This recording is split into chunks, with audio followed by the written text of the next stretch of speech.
আসসালামু আলাইকুম। আমি পাপিয়া ইয়াসমিন, ধনবাড়ি পৌরসভা ৩ নং ওয়ার্ডের বাসিন্দা। আমি পেশায় একজন শিক্ষক। আমি ননম্বিয়া টিচিং দিচ্ছি। দীর্ঘ ১৩ বছর যাবৎ প্রতিষ্ঠানে আছি।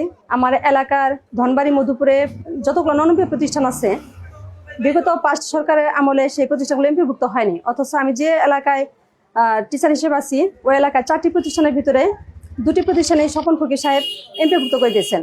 এবার আশা করি সকল দলবল নির্বিশেষে একচেটিয়াভাবে ওনাকে ভোট দিবে, এলাকার উন্নয়ন ঘটাবে, ওনার দ্বারা সম্ভব।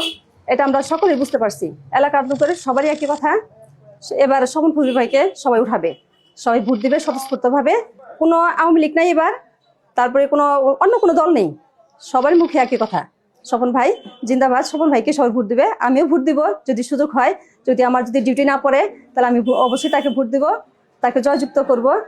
এমন আমার যে প্রতিষ্ঠান আছে, ইভেন যতগুলো প্রতিষ্ঠান আছে, মানে সবগুলো প্রতিষ্ঠানে এমপিভুক্ত করে দিবেন, এই বিশ্বাস আমার আছে। ধন্যবাদ সবাইকে, বেশি কিছু বলতে চাই না। আমাদের সবারই একই আশা, স্বপন ভাই জিন্দাবাদ। স্বপন ভাইকে এবার আমরা উঠাবই। আমাদের এলাকার স্বার্থে, জনগণের স্বার্থে